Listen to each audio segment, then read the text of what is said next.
Bismillahirrahmanirrahim. Alhamdulillahi rabbil alamin wa bihi nasta'in ala umurid dunya waddin. Wassalatu wassalamu ala sayyidil mursalin sayyidina Muhammadin wa ala alihi wa sahbihi ajma'in.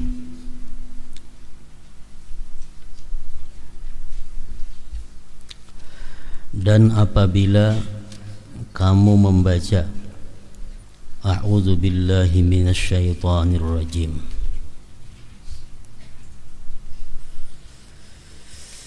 sesudah selesai membaca doa iftitah, kita disunnatkan membaca ta'awudz atau isti'azah, yaitu kalimat A'udzu billahi minasyaitonir rajim. Artinya, aku berlindung kepada Allah dari syaitan yang terkutuk, atau aku berlindung dengan Allah dari syaitan yang terkutuk. Itu arti a'udzu billahi minasyaitonir rajim. Maka ketahuilah bahwasanya syaitan itu adalah musuhmu,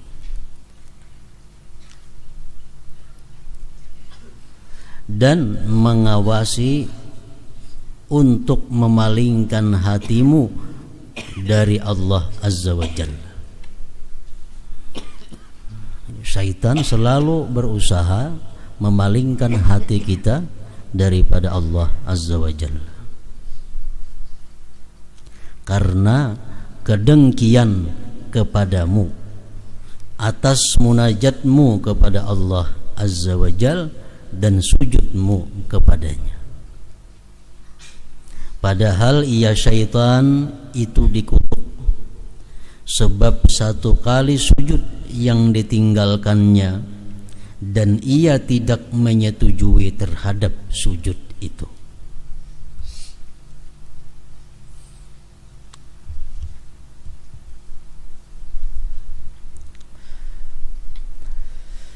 Dan permohonan perlindunganmu kepada Allah Subhanahu wa ta'ala daripadanya syaitan adalah dengan meninggalkan sesuatu yang disenangi oleh syaitan dan diganti dengan sesuatu yang disukai oleh Allah Azza wa Jalla, bukan dengan semata-mata perkataanmu a'udzubillahi minasyaitonir rajim tadi.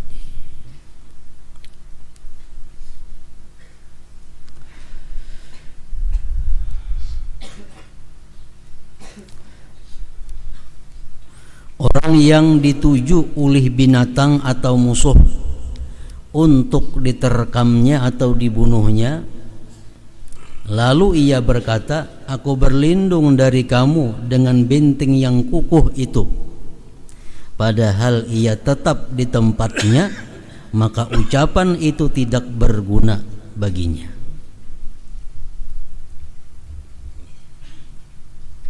Bahkan tidak melindunginya kecuali penggantian tempat. Maka demikian juga orang yang mengikuti syahwat yang menjadi kesenangan syaitan dan dibenci oleh Tuhan yang Maha Pemurah, maka semata-mata perkataan tidaklah berguna baginya.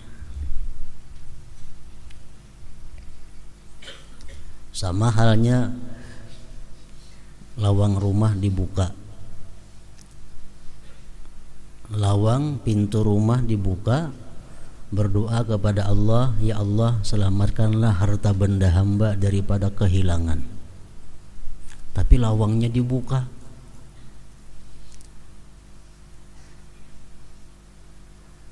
Itu persis sama dengan orang yang minta berlindung kepada Allah daripada syaitan terkutuk, tapi kehidupannya sehari-hari berbuat sesuatu yang disenangi oleh syaitan. Kalau kita hendak berlindung dengan Allah daripada syaitan yang terkutuk, maka jauhilah tempat-tempat syaitan itu. ada harimau atau ada ular. Lalu kita berdoa, ya Allah lindungilah aku daripada harimau, tapi tatap bagana kada berjauh dari tempat itu. Nah itu maka perkataan itu akan sia-sia. Nah jadi supaya sembahyang ini terlepas daripada gangguan-gangguan syaitan, sembahyang ini terlepas daripada godaan waswis syaitan, maka kita disunatkan sunat yang sangat kuat untuk membaca a'udzubillahi minasyaitonir rajim.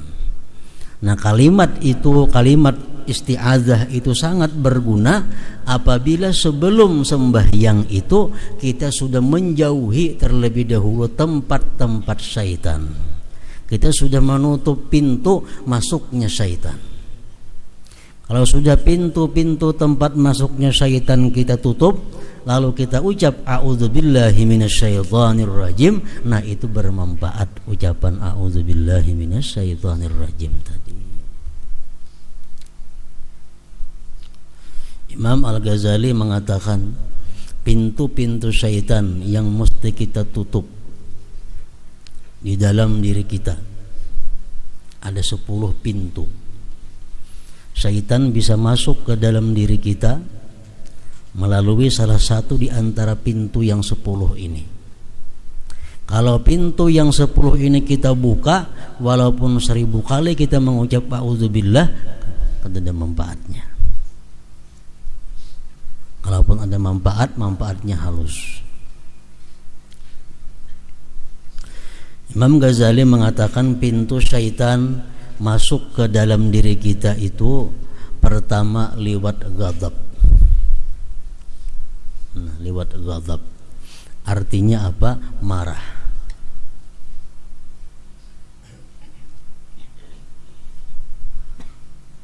Orang nang marah itu membuka pintu seluas-luasnya untuk syaitan. Orang yang marah bisa membunuh, orang yang marah bisa memfitnah, orang yang marah bisa menggibah, orang yang bisa macam-macam. Nah jadi kalau kita parahatan marah itu kita bawa sembahyang, walaupun beberapa kali auzubillah, kan ada manfaatnya. Dinginkan dahulu marahnya, sudah tenang daripada marah, hanyar hendak sembahyang. Ayuha a'udzubillah minasyaitonir rajim, tapi pintu marah sudah ditutup. Pintu jalannya syaitan ditutup. Al-ghadab.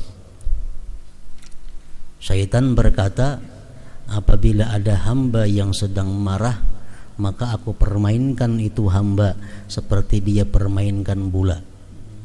Disipak-sipaknya, ditendang-tendangnya. Kayak itulah orang yang sedang marah dipermainkan oleh syaitan seperti kanak-kanak main bola.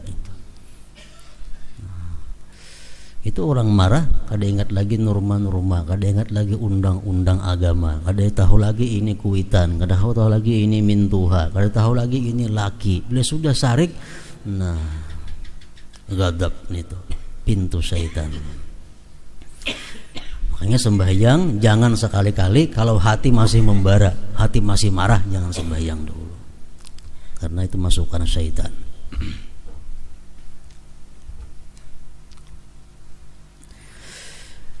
Yang kedua, pintu syaitan yang masuk ke dalam diri kita adalah lewat pintu syahwat.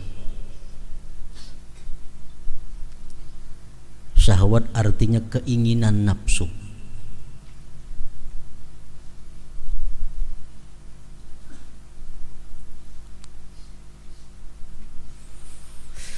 Orang yang sudah membuka pintu syahwat ini berarti membuka syaitan masuk ke dalam dirinya.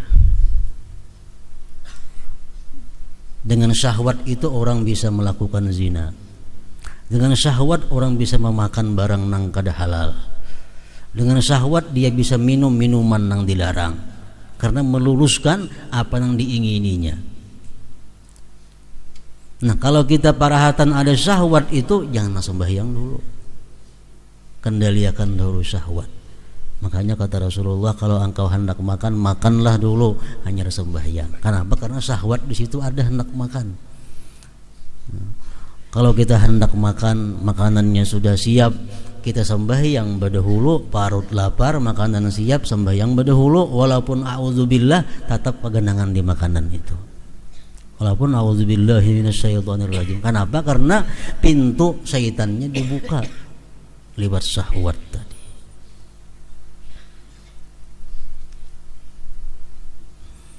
Yang ketiga, ujar Imam Ghazali, pintunya syaitan itu masuk ke dalam diri manusia ada lewat hasad, lewat dengki.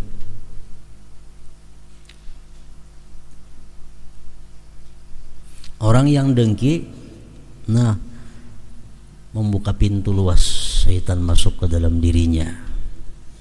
Orang dengki mau membunuh, orang dengki mau memfitnah, orang dengki mau menyakiti segala macamnya. Bila di hati kita ada dengki, kita biarkan, sama halnya kita membiarkan syaitan untuk masukkan ke dalam diri kita. Nah, jadi parahatan kita masih ada dengki dengan seseorang, jangan hendak sembahyang dulu.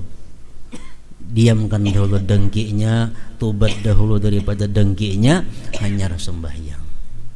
Supaya a'udzubillahi minasyaitonirrajim itu berguna, bermanfaat. Yang keempat, pintu masuk syaitan ke dalam diri kita yang mesti ditutup adalah tamak. Tamak artinya kadang merasa cukup dengan apa yang ada.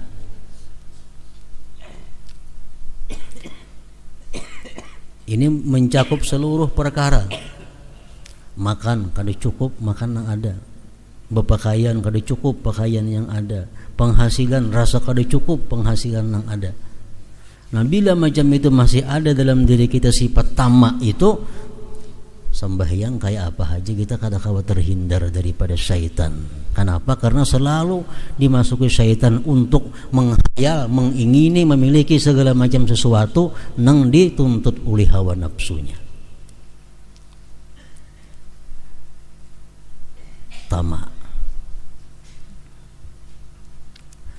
Yang kelima, asyiba minat ta'am walau halala. Kenyang dari makanan walaupun makanan yang halal.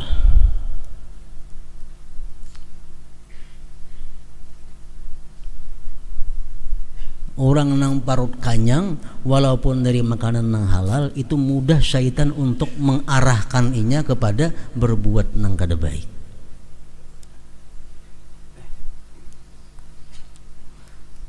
Jadi artinya kalau sembahyang itu parut lapar jangan, kanyang jangan.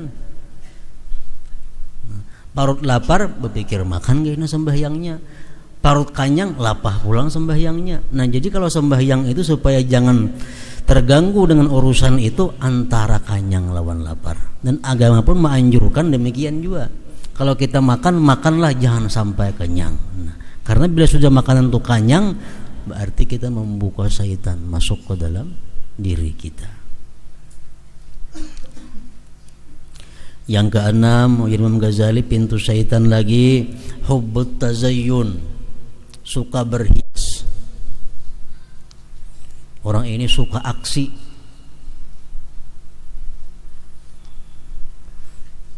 Nah, orang suka berhias ini membuka pintu syaitan. Karena bisa menggunakan perhiasan yang haram. Laki-laki bisa memakai utas emas, pakai kalung emas, bebunil emas, ketujuh berhias. Nah, ketujuh berhias itu adalah merupakan pintu syaitan. Orang nang ketujuh berhias ini walaupun nauzubillahnya berapa kali sehari kada ada manfaatnya. Kenapa? Pintu syaitan dibukakan. Hubbut tazayyun. Yang ketujuh, al-ajalah, segera. Segera, maksudnya segera ini adalah kada berpikir matang dalam mengambil sesuatu keputusan.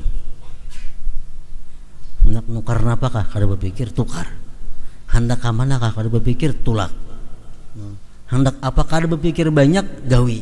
Nah, ini ngarannya aja. Kalau orang seperti itu dalam kehidupannya, orang ini adalah kawannya syaitan. Karena kata Rasulullah, ala ajalah minasyaitan. Yang kedelapan, ad-darahimu wad-dananiru, dinar dan dirham, artinya duit. Duit ini pun adalah pintunya syaitan.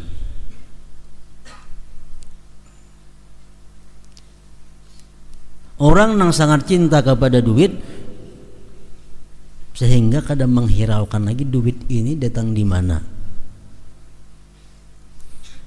Apakah duit ini datangnya di jalan yang haram, apakah duit ini datangnya di jalan yang halal, kada ada urusan. Karena apa? Karena sudah sangat cinta lawan duit itu. Yang penting ada duit. Nah, itu membuka syaitan masuk ke dalam diri kita. Yang kesembilan, pintu syaitan, al-bukhlu. Bukhul artinya apa? Kikir.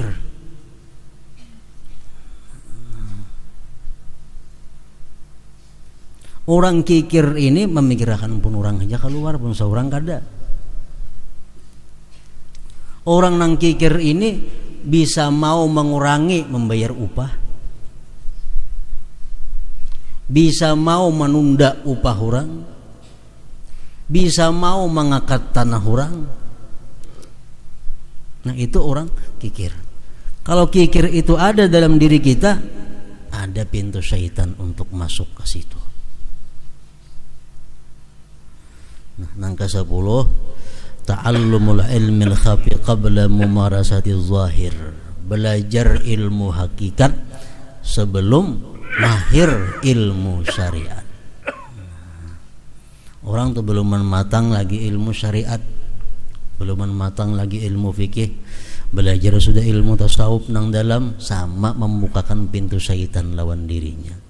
Iya, nang akhirnya kada bersembahyangan lagi. Iya, akhirnya ampun orang, iya ampun ku juga. Nah, jadi pintu-pintu syaitan itu ditutup terlebih dahulu, hanya kita mengucap a'udzubillahi minasyaitonir rajim. Nah, bermanfaat tuh a'udzubillahnya.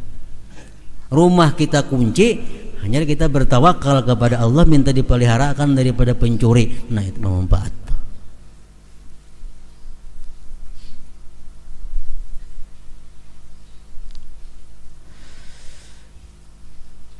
Maka demikian juga orang yang mengikuti syahwat yang menjadi kesenangan syaitan dan dibenci oleh Tuhan yang Maha Pemurah, maka semata-mata perkataan a'udzubillahi minasyaitonirrajim tidaklah berguna baginya.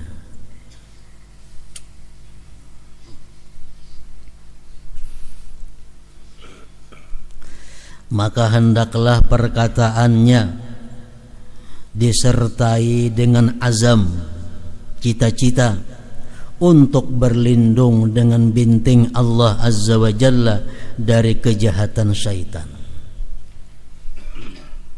Bintingnya adalah la ilaha illallah, tidak ada Tuhan melainkan Allah. Karena Allah Azza wa Jalla berfirman pada apa yang diberitakan oleh Nabi kita sallallahu alaihi wasallam, hadis kudusi, artinya la ilaha illallahu hisni faman dakhala hisni amina min azabi. Artinya la ilaha illallah adalah bintingku, barang siapa yang masuk ke bintingku maka ia aman dari siksaku. Orang yang berlindung dengan binting itu adalah orang yang tidak mempunyai sesembahan selain Allah yang Maha Suci. Adapun orang yang menjadikan hawa nafsunya sebagai Tuhannya, maka ia di lapangan syaitan, bukan dalam binting Allah Azza wa Jalla. Jadi supaya aman daripada godaan syaitan, masuk ke dalam pertahanan Allah. Pertahanan Allah itu mengapa? La ilaha illallah. Hadis kudusi mengatakan, Allah berfirman, la ilaha illallah itu adalah bintingku. Siapa yang masuk ke situ aman daripada segala-galanya. Nah, kayak apa cara masuk ke dalam binting Allah nang la ilaha illallah tadi?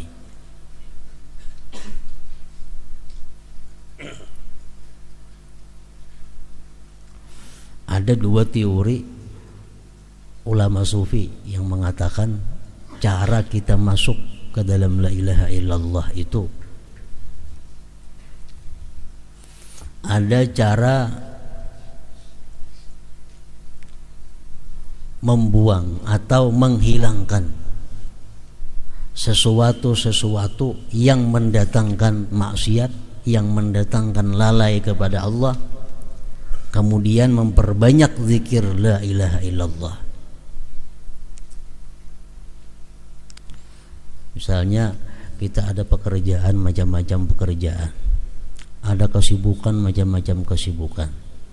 Mana kesibukan yang seringkali membuat jadi maksiat, mana kesibukan pekerjaan kita yang seringkali membuat kita lalai daripada Allah. Nah itu dibuang, ditinggalkan. Hanya perbanyak mengata la ilaha illallah, maka kita akan dimasukkan dalam binting Allah subhanahu wa ta'ala. Itu ada yang pertama macam itu. Jadi artinya sebelum mengamalkan la ilaha illallah, orangnya harus membersihkan diri dulu. Bersihkan diri daripada macam-macam yang kada baik, hanya perbanyak la ilaha illallah. Ada teori yang kedua daripada ulama-ulama sufi mengatakan agar kita masuk dalam bintingnya Allah itu adalah biar aja kita ada pekerjaan yang melalaikan atau pekerjaan yang seringkali membuat maksiat, biar jangan ditinggalkan. Cuma satu, perbanyak la ilaha illallah, mengucapnya sebanyak-banyaknya sehari, misal 12.000 atau 24.000. Maka dengan tersendirinya pekerjaan yang kada baik tidak akan tertinggalkan.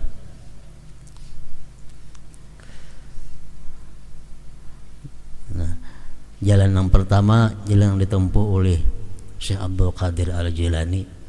Jalan yang kedua tadi, jalan yang ditempuh oleh Syekh Abdul Hasan As-Sadzili. Jadi orang nang katujuh bermain-main nang ada manfaatnya, orang nang masih macam-macam kelakuannya, biar aja dulu terusakan. Yang penting zikirnya banyak-banyak orang itu. Karena dengan sendirinya zikir itu akan merubah akhlaknya menjadi baik, sehingga dia bisa masuk ke dalam binting Allah subhanahu wa ta'ala. Nah, ada Syekh Abdul Qadir Jailani, jangan hendak berzikir dulu, bersih dulu diri. Gawian yang seringkali maksiat ampihi, pekerjaan-pekerjaan yang melalaikan daripada Allah tinggalkan. Nah, hanyar baru mulai berzikir. La ilaha illallah hisni faman dakhala hisni amina min adzabi. Artinya la ilaha illallah adalah bintingku, barang siapa yang masuk ke bintingku maka ia aman dari siksaku. Orang yang berlindung dengan binting itu adalah orang yang tidak mempunyai sesembahan selain Allah yang Maha Suci. Adapun orang yang menjadikan hawa nafsunya sebagai Tuhannya, maka ia dilapangkan syaitan, bukan di dalam binting Allah Azza wa Jalla.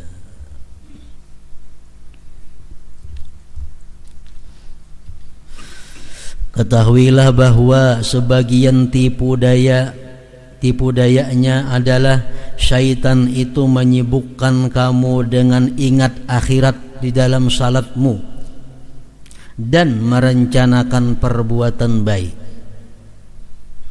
agar syaitan dapat menghalangi kamu dari memahami apa yang kamu baca.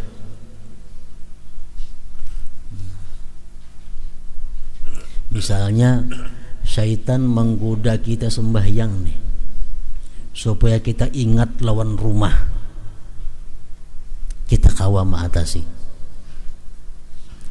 Syaitan menggoda kita rahatan sembahyang supaya kita ingat lawan toko dagangan kita, kita kawa mengatasi. Syaitan menggoda kita dalam sembahyang supaya kita ingat lawan anak-anak kita, kita kawa mengatasi. Syaitan menggoda kita dalam sembahyang itu bisa dengan mengingat dosa-dosa kita dahulu. Rahatan sembahyang kita ingat dulu kita pernah berdusta, kita melakukan ghibah. Dalam sembahyang kita ingat kita melakukan fitnah, dalam sembahyang kita melakukan mencuri segala macam. Nah, syaitan menggelitik hati kita supaya kita ingat dosa-dosa kita. Nah, kita kira itu baik, padahal luput. Kenapa? Dalam sembahyang itu bukan disuruh mengingat dosa, disuruh menghadap hati dan wajah kepada Allah Subhanahu wa taala. Nah, dikira sudah baik. Atau syaitan dalam sembahyang bisa menggoda dengan mengingat dalam kubur. Nah, kita sembahyang kita ingat dalam kubur kena kayak apa aku. Di siratal mustaqim kena macam apa aku. Padahal itu kan ada urusan sembahyang mengingat itu. Mengingat itu hendaknya di luar daripada sembahyang. Dalam sembahyang ini khusus memahami apa yang dibaca. Mulai sembahyang ingat lawan mati. Itu syaitan menggeritik ke hati kita, menggoda kita supaya jangan khusyuk, supaya jangan ingat kepada Allah Subhanahu wa taala. Agar syaitan dapat menghalangi kamu dari memahami apa yang kamu baca. Rahatan sembahyang timbul di hati geritik hendak berbuat baik. Kan kene sembahyang ni baca Quran, kan kene sembahyang ni baca selawat. Mungkin syaitan nih mengkritiki hati kita, kan kene sembahyang ni belajar. Nah, dikira itu baik. Padahal itu ada tipu daya syaitan untuk menghalangi kita munajat kepada Allah Subhanahu wa taala. Walaupun caranya pina model baik.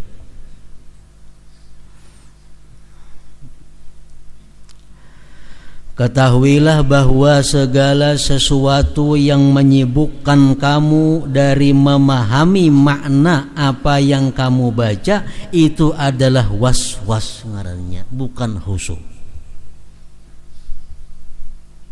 Misal mulut kita membaca iyyaka na'budu wa iyyaka nasta'in. Itu hati kita mesti paham bahwa hanya kepada Engkau ya Allah kami menyembah, hanya kepada Engkau ya Allah kami minta pertolongan. Lain pada itu was-was ngarannya. Waktu kita mengucap iyyaka na'budu wa iyyaka nasta'in, hati sadih keingatan mati. Nah, itu salah nih tuh. Lain tempatnya mengingat mati di situ. Itu was-was syaitan ngarannya. Ketahuilah bahwa segala sesuatu yang menyibukkan kamu dari memahami makna apa yang kamu baca itu adalah was-was. Karena gerakan lidah itu bukan tujuan, tetapi tujuannya adalah makna-maknanya yang terkandung di dalam lafaz yang diucapkan oleh si lidah, lisan kita itu.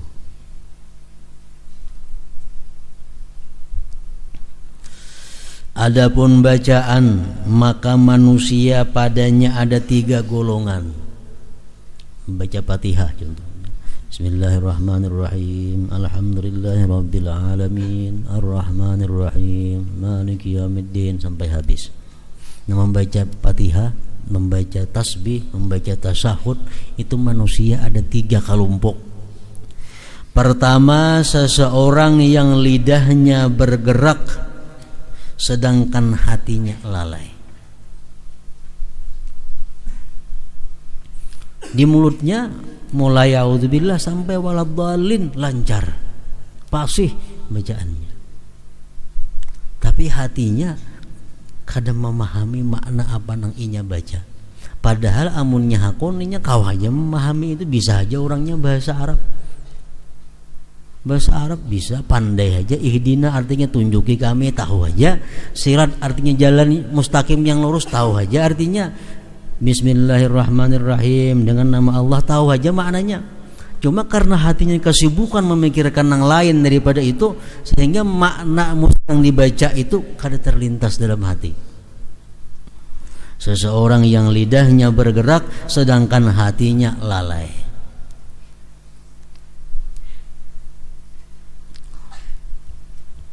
Nah, yang kedua, seseorang yang lidahnya bergerak sedangkan hatinya mengikuti lidah, maka ia memahami dan mendengar daripadanya seolah-olah ia mendengar dari orang lain. Ini adalah derajat ashabul yamin, golongan kanan, paling rendah derajat. Yang pertama tadi kada berderajat nih tuh ngarannya. Jadi lidah ini mengucap, hati mengiringi. Seolah-olah hati ini mendengar dari orang lain. Misal di mulut kita, a'udzubillahi minasyaitonirrajim. Nah, hati mendengarkan dan hati memahami, aku berlindung dengan Allah dari godaan syaitan yang terkutuk. Bismillahirrahmanirrahim. Nah, hati mengikuti lisan. Bismillahirrahmanirrahim. Hati dengan nama Allah yang Maha Pengasih, Maha Penyayang. Alhamdulillahirabbil alamin. Dalam hati segala puji bagi Allah Tuhan semesta alam. Ar-Rahmanir-Rahim, yang Maha Pengasih. Jadi begitu kalimat dibaca, hati mengiringi. Kalimat dibaca, hati mengiringi. Nah, ini adalah ashabul yamin. Ini selamat ini orang. Dan seseorang yang hatinya mendahului kepada makna-makna terlebih dahulu, kemudian lidah melayani hati lalu menerjemahkannya, maka dibedakan keadaan lidah itu juru terjemah hati atau lidah itu menjadi guru hati. Kalau yang pertama tadi, lidah menjadi guru hati. Bismillahirrahmanirrahim, di hati dengan nama Allah yang Maha Pengasih lagi Maha Penyayang. Alhamdulillahirabbil alamin, di hati segala puji bagi Allah. Itu ngarannya lidah gurunya oleh hati. Nah, ada golongan yang ketiga ini adalah orang yang hatinya mendahului kepada makna-makna terlebih dahulu, kemudian lidah melayani hati lalu menerjemahkannya. Jadi sebelum mengucap a'udzubillah, hatinya sudah berkata, aku berlindung dengan Allah dari godaan syaitan yang terkutuk. A'udzubillahi minasyaitonirrajim, dengan nama Allah yang Maha Pengasih lagi Penyayang. Bismillahirrahmanirrahim, segala puji bagi Allah. Di hati ini sudah paham, hati sudah mengerti, lalu diucapkan alhamdulillahirabbil alamin. Di hati lagi, Allah itu Maha Pengasih, Maha Penyayang. Ar-Rahmanir-Rahim, Tuhanku itu Raja pada hari kiamat. Maliki yaumiddin. Nah, jadi mulut ini berguru lawan hati. Orang-orang yang dikatakan kepada Allah al-muqarrabun, lidah mereka adalah juru terjemah yang mengikuti hati dan hati tidak mengikutinya. Nah, ini tingkatan yang lebih tinggi lagi artinya. Kalau kita kawa macam itu, minimal kita mesti kawa hati mengiringi lidah. Nah, biar lidah berdahulu tapi hati mengikuti. Kalau kita kada kawa hati berdahulu hanyar lidah.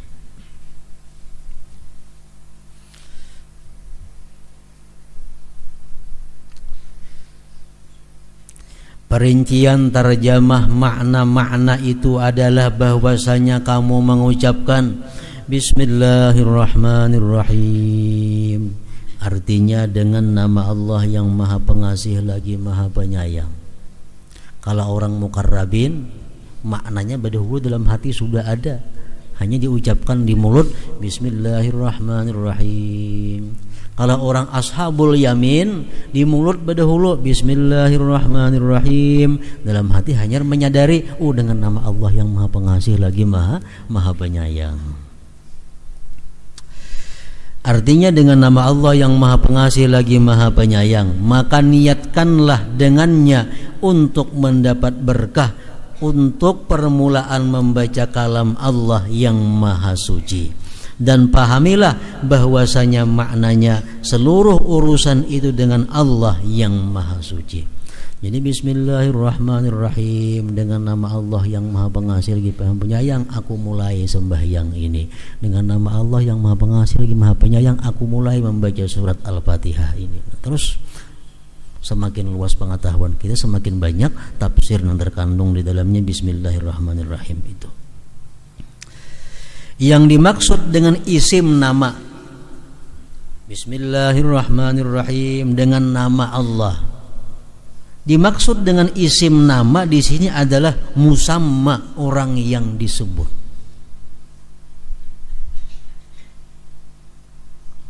Dengan nama Allah artinya dengan Allah maksudnya.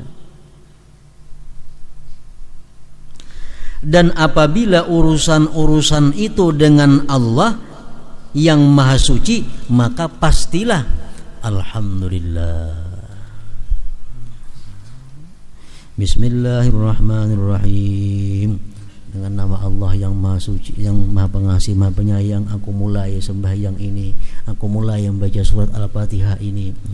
Alhamdulillahirabbil alamin. Segala puji bagi Allah, Tuhan semesta alam.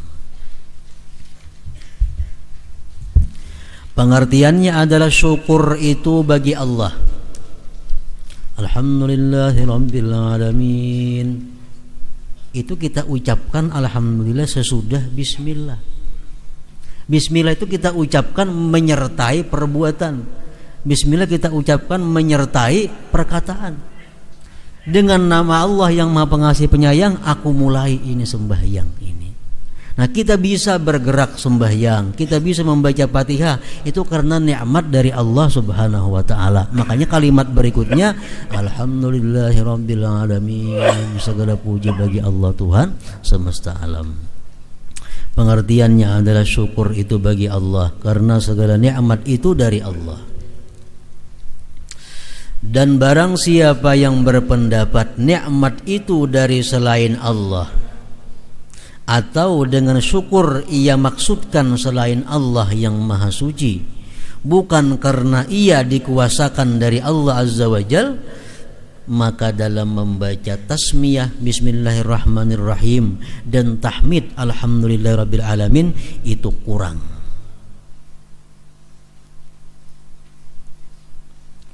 Jadi sebelum kita mengucap alhamdulillahirabbil alamin itu, kita mesti mengiktikarkan bahwa nikmat ini semata-mata hanya dari Allah. Hanya keluar alhamdulillahirabbil alamin. Menurut kadar berpalingnya kepada selain Allah Ta'ala. Apabila kamu membaca Ar-Rahmanir-Rahim, artinya yang maha pengasih lagi maha penyayang, maka hadirkanlah di dalam hatimu akan seluruh balas kasihnya agar jelas rahmatnya bagimu. Lalu terbangkitlah harapanmu karenanya. Kemudian kubarkanlah dari hatimu pengagungan dan takut dengan ucapanmu Maliki Yaumiddin, artinya yang merajai memiliki hari pembalasan. Jadi kalimat Ar-Rahmanir-Rahim itu artinya maha pengasih, maha penyayang, itu mesti ada dalam hati kita rasa senang, mesti ada dalam hati kita rasa bahagia, mesti ada dalam hati kita rasa berharap kepada Allah. Kalau kada ada rasa itu, nah, kada husuk orangnya. Berarti bisa saja membaca, bisa menerjemah, cuma kada bisa merasai. Kalau kita mengucap menyadari bahwa Allah itu pengasih penyayang, mau kada mau hati pasti tenang. Hati kita pasti bahagia, pasti berharap kepada Allah. Nah, maka hadirkanlah di dalam hatimu akan seluruh balas kasihnya agar jelas rahmatnya bagimu, lalu terbangkitlah harapanmu karenanya. Makanya ada orang diulang-ulang, tapi orang sembahyang sorangan aja bang, karena kenyamanannya hati itu. Ar-Rahmanir-Rahim, Ar-Rahmanir-Rahim, Ar-Rahmanir-Rahim, karena merasakan kenikmatan, kelezatan waktu mengucap Ar-Rahmanir-Rahim itu.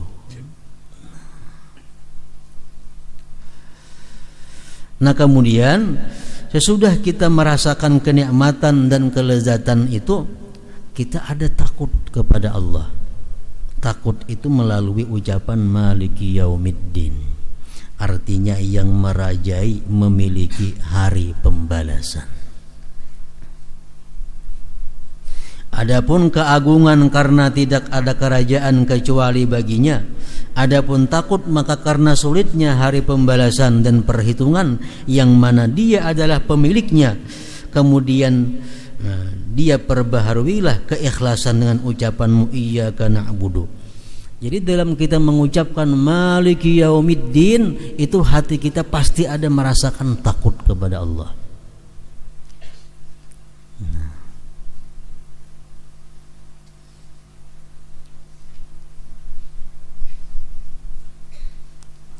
Kemudian perbaharuilah keikhlasan dengan ucapanmu iyyaka na'budu, artinya hanya kepadamu kami menyembah, dan perbaharuilah kelemahan dan kebutuhan dan kekusungan dari daya dan kekuatan dengan ucapanmu wa iyyaka nasta'in, artinya hanya kepadamu kami memohon pertolongan.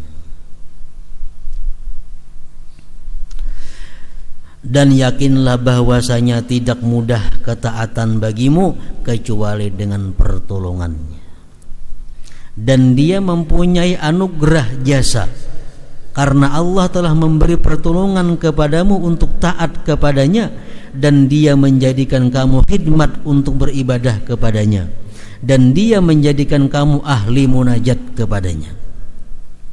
Seandainya dia menghalangi kamu dari pertolongan taufik, niscaya kamu termasuk golongan orang-orang yang dijauhkan bersama syaitan yang terkutuk.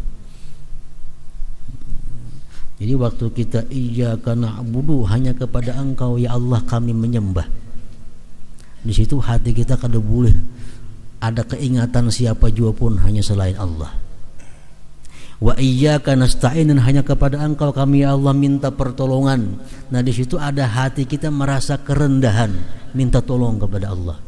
Di situ ada hati kita berharap-harap kepada Allah diberi pertolongan melalui wa iyyaka nasta'in itu.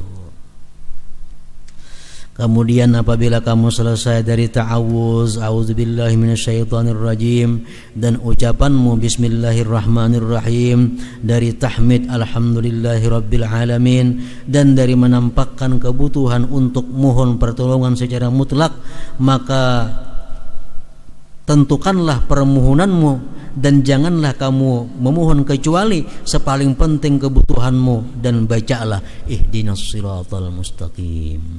Iyyaka nasta'in, kepada Engkau minta tolong ya Allah. Minta tolong nang apa? Ihdinas siratal mustaqim, tunjuki kami, tunjukkanlah kami jalan yang lurus, yang menuntun kami ke sisimu dan menyampaikan kami kepada keridhaanmu. Dan tambahkanlah dengan penjelasan, perincian, penguatan dan contoh dengan orang-orang yang telah mendapatkan nikmat hidayah dari para nabi, siddiqin, syuhada dan salihin, bukan orang-orang yang dimurkai, yaitu orang-orang kafir, orang-orang yang menyimpang dari orang-orang Yahudi dan orang-orang Nasrani. Ihdinas siratal mustaqim, tunjuki kami jalanmu yang lurus, tunjukilah kami jalan yang lurus. Jalan lurus itu jalan yang macam apa? Siratal ladzina an'amta alaihim, jalan yang telah, jalan mereka orang-orang yang telah kau berikan nikmat mereka itu, para nabi, para salihin, para syuhada.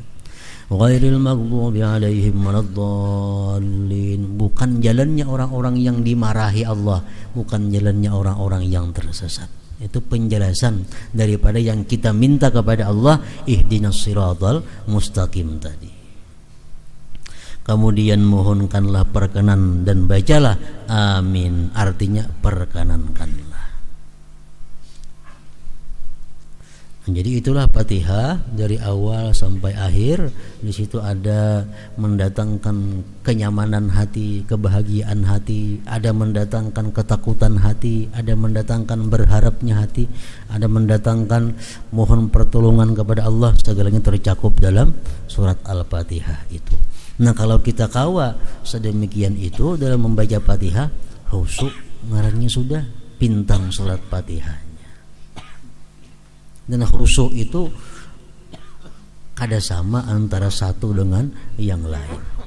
Kalau kita membaca bismillahirrahmanirrahim, hati kita ke pasar, itu kada khusyuk sudah. Kalau kita membaca bismillahirrahmanirrahim, hati kita dengan nama Allah yang maha pengasih, maha penyayang, aku mulai munajatku kepada Allah, atau aku mulai sembahyangku, aku mulai bacaanku. Nah kalau macam itu sudah dapat bagian khusyuk. Tapi kalau kita begitu menyebut nama Allah Ar-Rahman Ar-Rahim, kita dalam hati kita ada senang, kita ada bahagia, itu lebih tinggi lagi derajat khusyuknya. Nah